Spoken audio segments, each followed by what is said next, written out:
Welcome back to Jack of All Games Tabletop. I'm Dave Wallace, and we're doing another board game review. It's two in a row, not how I usually do things, but I was excited for something I was waiting on. I think I told you guys that I had a buddy at Gen Con who was bringing back some goodies, and he brought me this Star Wars Battle of Hoth.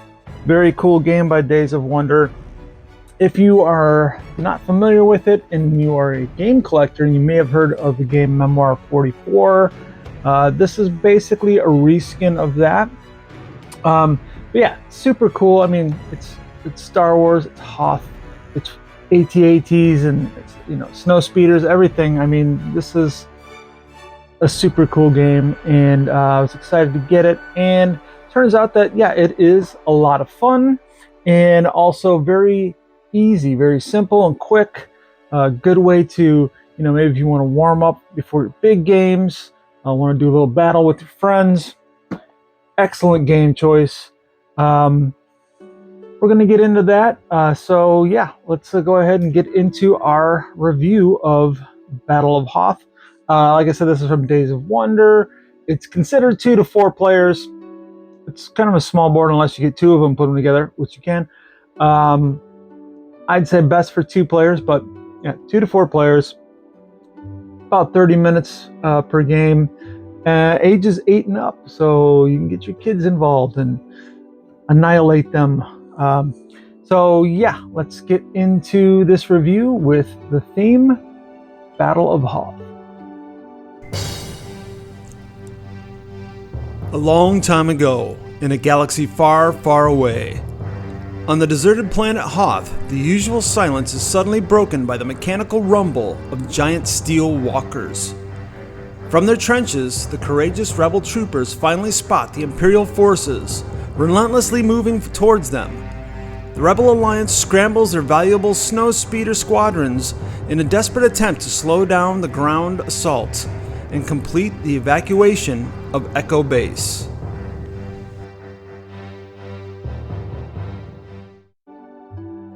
So there you go. I mean, you kind of knew, it's Hoth, it's Star Wars. If you don't know, are you really a game nerd? Because if you're a game nerd, then you're a nerd and you know something about Star Wars, at least a little bit about it. And you should know about the Battle of Hoth. So I really enjoyed this game. I had a buddy over and we tried it out. And again, very simple. Very fun to play. A little bit of strategy. Well, there's definitely strategy. I mean, that's kind of what the game is about. But it is a game that does have dice and drawing cards. So luck is a factor. I mean, that's just the way it is with a lot of games.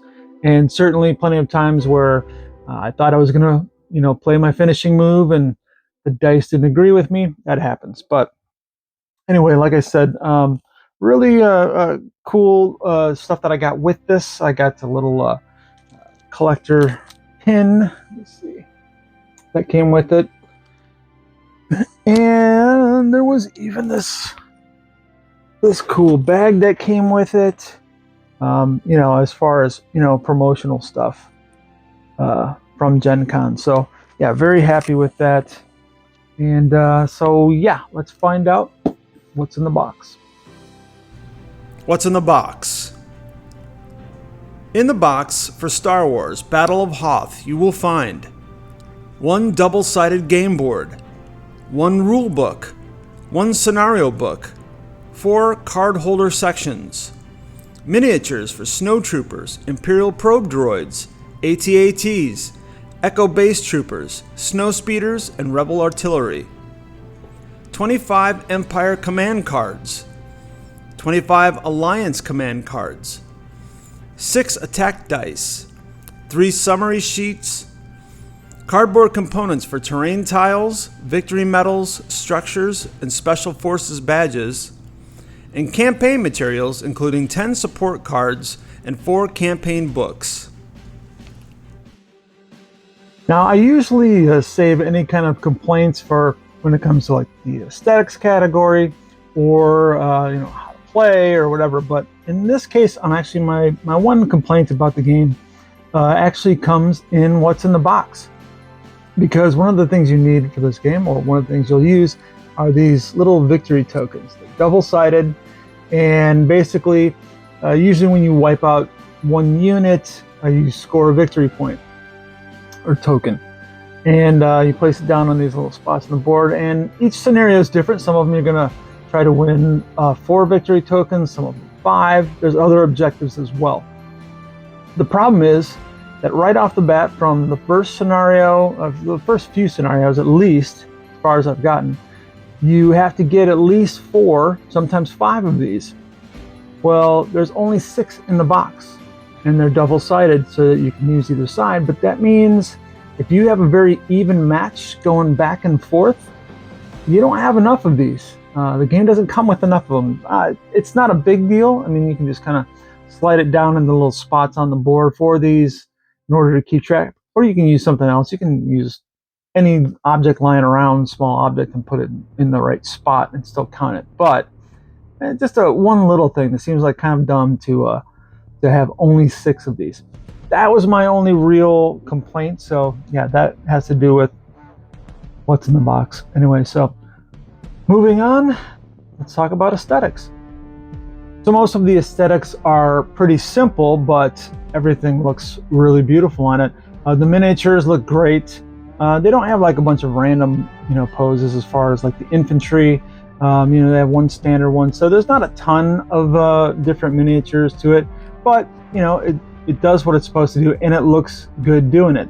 The AT-ATs look great, of course, as do the speeders, probe droids, all that look fantastic. All the components, the booklet, the art, the cover art looks good. Also, the cards themselves have nice artwork on them, different characters that show up, such as Vader and Han Solo and all your favorites. The board is really nice looking. It's kind of plain. It's just snow. That's Hoth. But it does have different terrain tokens that you can place down on for different scenarios. Everything looks fantastic on here. And in fact, as I mentioned before, the board is double-sided.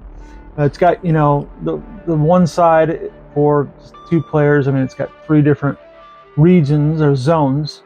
But when you flip it over, there is a much larger zone and a half, so that you can put 2 boards together and expand and make it much larger. So, yeah. Everything about it really pretty, nice quality. The cards are good quality. Like I said, miniatures are great quality. Even cardboard tokens, everything on it really good. Nice looking dice. No complaints at all. I think everything looks exactly as it should in the Star Wars universe. So up next is ease of instructions, and super easy. It does have a nice little rule book to it that does have, once you get into how things work, it has easy to read graphs and understanding. All the rules in this are pretty simple, and each side that you choose, whether it be the Imperials or the Rebels, has a separate card that comes with how your ranges and your attacks for different infantry or vehicles work. Super easy to understand. You can get through this book in 15-20 minutes and be playing. It's super easy. So yeah, easy instructions, very good. Okay, so then let's get into the setup and the how to play. Setup. Select a battle from the scenario book. Place the board in the center of the table. Place the necessary terrain tiles according to the scenario setup. Place your miniatures on the board according to the scenario setup. Add any special unit badges and specific objectives according to the scenario special rules. Place the summary sheets next to the board.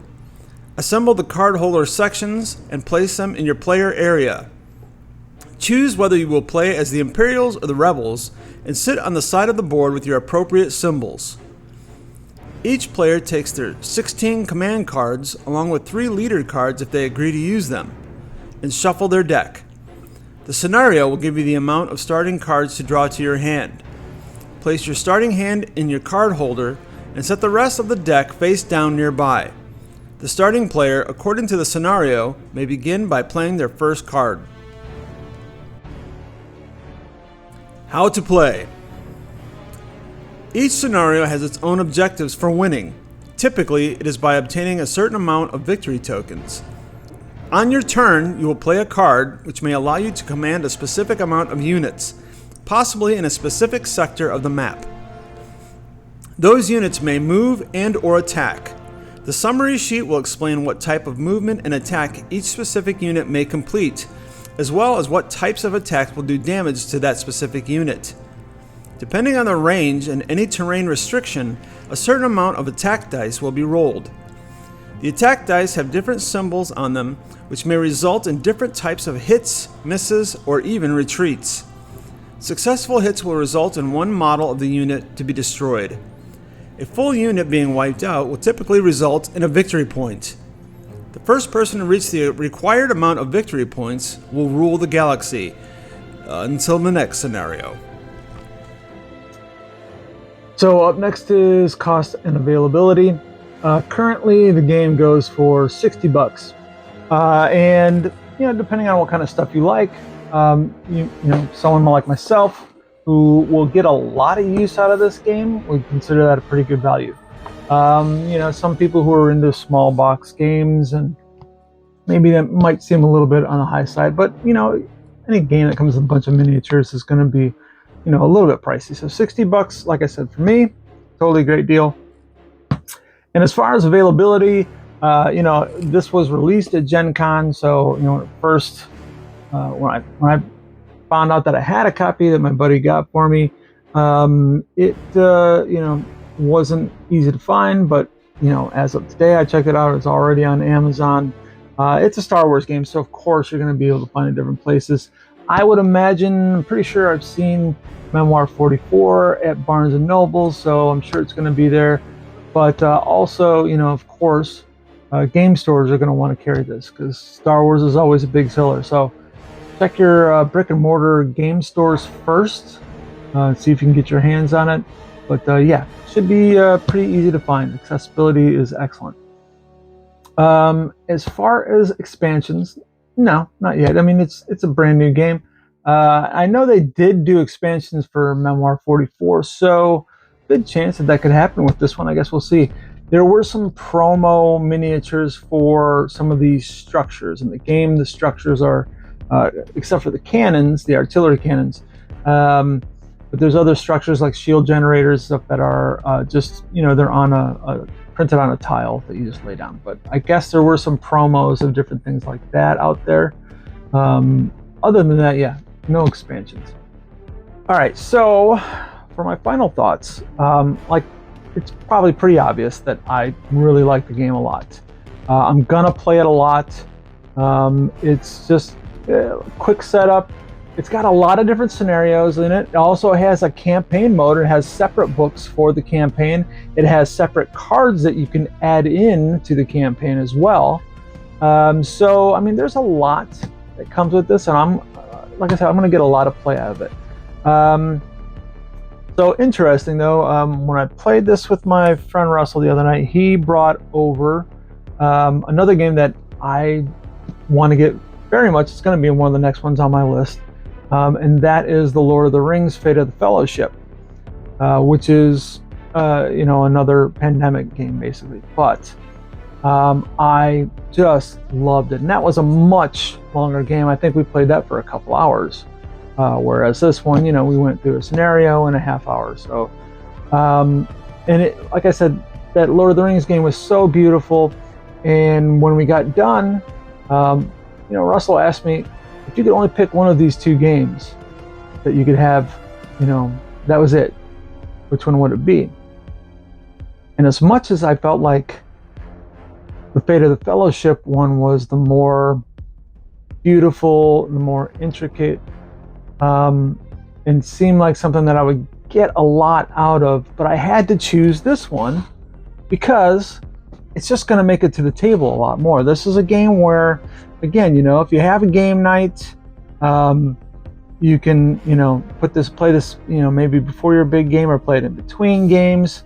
Like I said, once you know it, it's quick and easy, but still just as much fun. So I would probably have to pick this one over that one. But as soon as I get my hands on it, we'll be talking about it on here because that is a beautiful game. This one makes me quite happy. I saw some people are going to say, well, it's, I played it, it's just too simple. Well, it doesn't have to be complicated. Sometimes it's just about fun. And again, adding in dice, adding in cards, yeah, it's going to be some luck to it. And sometimes you're going to lose because of a bad roll. But yeah, so what? Don't get so uptight. I just have fun with it. I have fun when I win. I have fun when I lose. So love this game. So yeah, if you want to fight out with your friends and reenact some great Star Wars scenes, by all means, pick up Battle of Hoth. I say it's totally worth it. That's me, and tell me what you think. Have you played this? Have you played Memoir 44? I'd be curious to know how much of a difference there is because, this one's kind of made me think, I don't have Memoir 44, and I've never played it.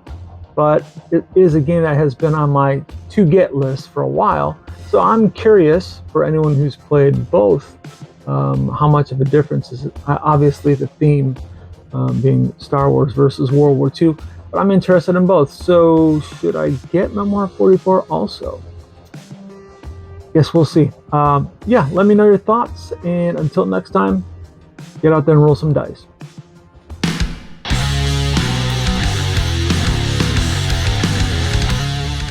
Hey gamers, thanks again for watching. I really do appreciate all the support. It's one of the things I know that I can count on with the gaming community at large. This is of course to the point where I gotta ask you to like it, hit that subscribe button, and maybe share this with a friend. If you are a game designer, or maybe starting your own gaming company, and you want to do a little bit of cross promotion, maybe you got a prototype that you want me to check out and talk about on the show, definitely let me know. And of course, for all questions, suggestions, and corrections, there's all kinds of ways to get a hold of me. Probably the easiest one is just comment below. You can also send me an email at jackofallgamestt@gmail.com. The T stands for tabletop. And if you'd like to take a look at my commissioned miniature paint jobs, or even some of the other stuff in my life like photography or tattooing, which is what I do for my day job, go check it out on Instagram at Art of Wallace. Thanks again, and I'll see you in the next episode.